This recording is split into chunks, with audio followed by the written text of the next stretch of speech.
Hello guys, and welcome to this new video in the OpenGL game engine series. Hope you guys are doing good. In the previous video, we introduced the concept of entity manager, which is basically the guy in charge of handling all connections between entities, components, and systems, managing memories, cleaning memories, making sure we don't, get any overload because we writing, things like that. Now we simply added two functions to our manager, the add entity and the destroy entity, and we were able to actually add entity and remove entities, which is quite important. In this video, we're going to be moving forward and add new functions that will actually help us add component, remove component, check if an entity has a component, and things like that. So this is where we're actually going to be using things like variadic template. It's going to be a fun experience. Just hope you guys will enjoy it with me. So let's get started.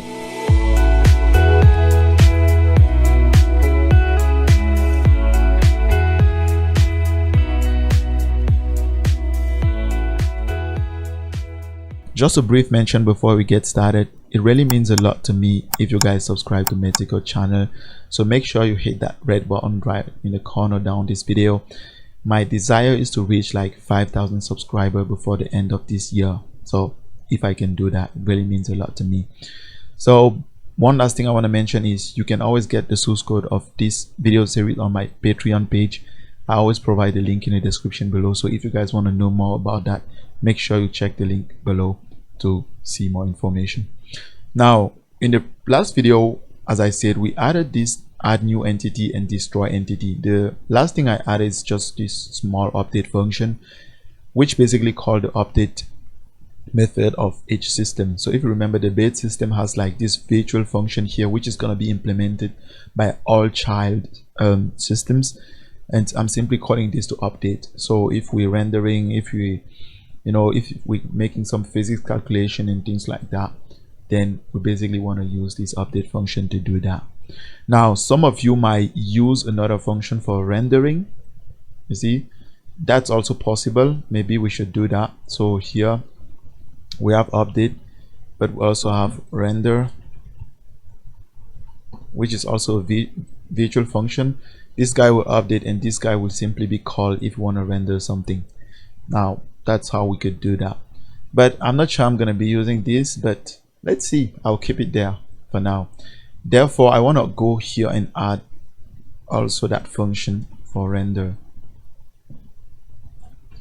because we will have a lot of system for rendering. We'll have a system for material rendering, for mesh rendering, model rendering, flat color object rendering. So we're actually going to be separating all of that to make sure we have different shaders also and things like that. So that's the reason why I think this could be something that will find its way, but for now we just put it like that. So we don't need this, leave it aside. Now the next thing we can add here is our add component function. So we actually want to be able to add a component to an entity.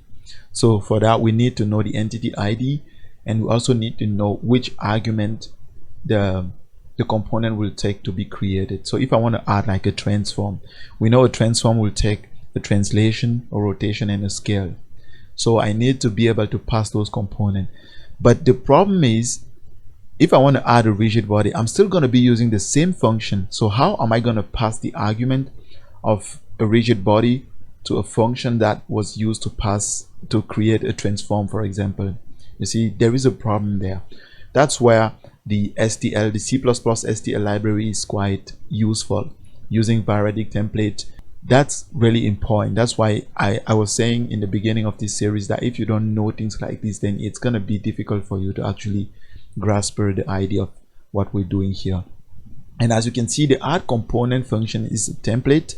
All the argument it takes is just unknown. We don't know how many arguments it's going to be, which type it's going to be. We just put this C type ellipse, I think something like that, which is going to specify that we don't know how many argument it is, and we don't also know the types. Everything is going to be just defined when we specify the type of this component class. So the first thing we want to do is to check if this entity ID given here is not out of range. That's really important. You want to make sure you check that. And yeah, you could simply use the if else if you want. If it's outside, then you do nothing. But the thing is, I want to always know if something, went wrong. I want to make sure I know it, because if I have an entity with over 5,000 as an ID value, then I want to know that to be able to find out where this came from. So I also want to have this asset entity signature. I don't know why this is not showing an error message, but this should normally. So, and one thing, if you remember, we also said that we didn't want an entity to have more than 32 components. Yeah, there's no specific reason why I'm doing that. But the thing is, I think it's really important to put some limit on what the user can do, because there are always people who come out and trying to make some crazy stuff on your program and just make it crash. You want to also make that, but you can still go out and put 100 if you want here. Then your entity will be able to have 100 component if you want. So that's not really important. I simply go here and create a component, and I'm going to forward all the arguments to the constructor of that component. So it's going to grab everything which is in here, convert it into this type, you see, and then we'll simply pass this to this constructor, and he will create a component easily. And we also want to make sure you remember the manager was able to access the entity ID, the private member of our component, so we can simply go and add and set the value to the current entity that was passed as parameter to this function here. And you want to go out and get the component type, the current component type. Make sure you add it to the signature. I don't know why this guy is not telling me that something is wrong, but it's okay. Now I'm simply going to go here where we have this, and I want to insert the component type to this signature. And basically we have an entity with the signature that has this component here, and we have this attached to system that I'm gonna comment right now because we don't have it right now since we haven't created that function. Now I'm able to actually add a component to an entity. So let's go and and try to make this here. Now there is a lot going on here which I don't really like. Let me remove this and remove this. I only want to have one entity, and I want to say manager add component, and here I can pass the type of the component. I'm simply going to say test comp 1, and now it has no argument. So if I go here, I can create a constructor and say text, for example, int a. And let's say we have a variable here, int a, which we're gonna be putting here, and say yeah, we can simply put it here a. And you also want to always define, we're not creating component yet, but later you always want to define a default constructor, because sometimes you don't want to pass argument and you want to make sure that's still working. Now we need to pass the ID here, and I could pass the value. This one here is not needed anymore, so let me see, I'm going to remove that. So I can pass the ID, and if I want, I can pass the argument just like this, and so I can create I can add this component to this entity here. So if I run this, there is nothing that will make me see that it was added, so there is something missing here. Get component, oh, the get component list, yeah, we're not adding. We're still gonna implement that because it doesn't exist yet. We're gonna talk about that in a couple of moments. There are things that are missing. Come on, comp type, yeah, still have a lot of things that, because I'm actually copying the code from the old version of this, that's why I'm still having struggle with this. Max component, I don't want to have component, I'm gonna use comp. This is better for me. So instead of having component here, I'm simply gonna say comp, so you guys can leave the one you want there. And so I can basically call this function to add the component. Now nothing is going on because we're not really adding anything, but the idea is basically that we can add any component we want. And if I put another value here, then it will tell me something's wrong here, because you see, when you actually call this function with this type here, the compiler is going to create an implementation of this function here with all the specification it needs. And so every time you're going to pass that type to create a component of that type, then he's going to call that implementation of the function. That's basically what is going on here. So that's why it's working properly. Now we need another function to actually remove. Now right now we're not storing anything. As you can see here, we're not storing data, we're not attaching this entity to a system, but we want to add another function to remove. So I'm going to copy the code here and put it here. So remove entity. So the same thing, we also want to check if the entity is not, if the entity ID is not out of range, and we want to get the comp type. So the component type, we want to get the component type, and entity signature, we want to actually erase the entity signature of that entity. Want to make sure the signature is destroyed, because you don't want it to stay in the memory since we're not using it anymore. Now we don't have the get component array. This get component array will actually give us access to the component type, to the component array type in this component array, so that we can actually erase the data from that. So we haven't write that function right now in the attach here.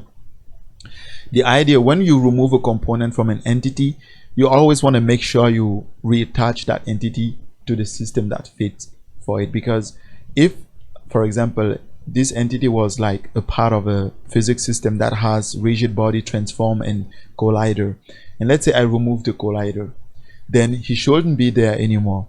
That's the reason why we want to reattach the entity to the system that passed for him. But maybe there is another system that takes the transform and the rigid body only. So, or maybe I removed this component, the collider, for example, and I added, like, let's say a key motion control.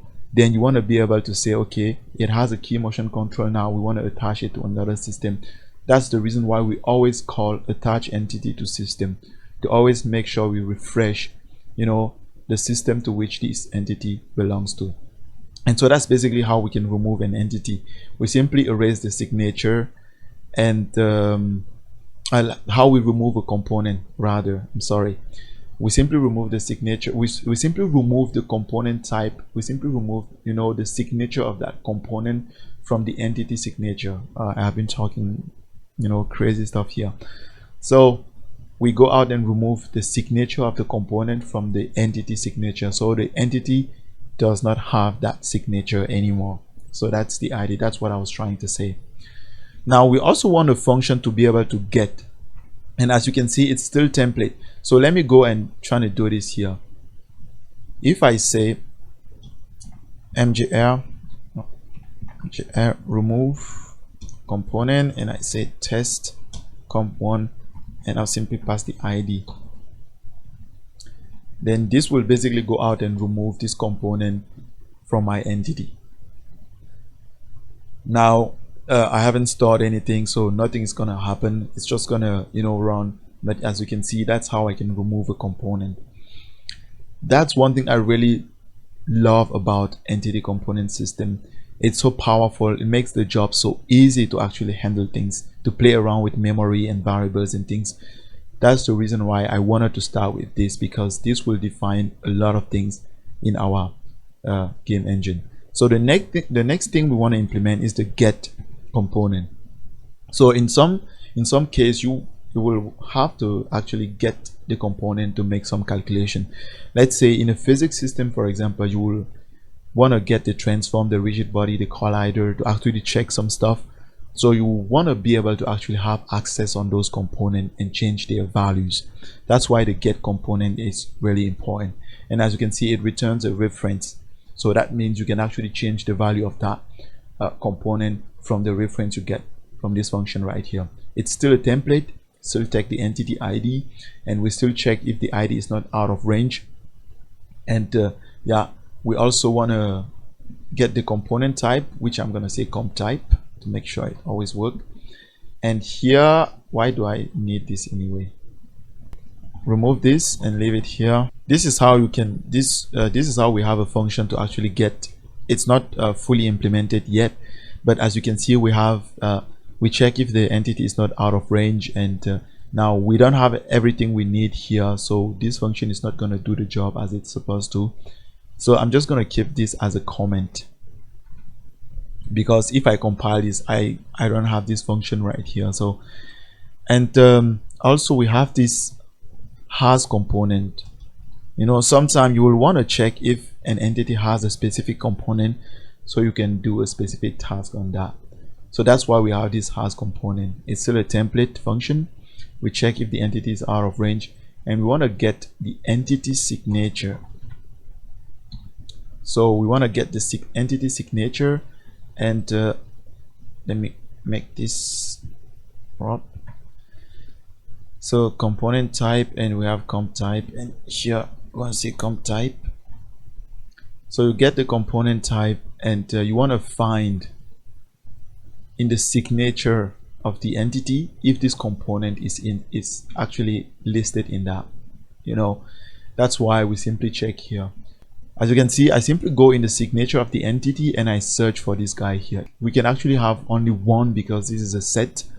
So I'm saying count, and so I check if it's greater than 0, then we simply return true. If not, then we'll return false. This is how you can check if an entity has a component. I think this video is getting too long, and I will stop it for now. And in the next video, we're going to be implementing the other function to register a system, you know, to register a component list, to attach a component to the system, and things like that.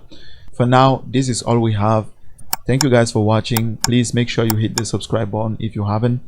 If you have any question or concern, write in the comment section below, and you can always get the source code on my Patreon page if you want to. And yeah, see you in the next video.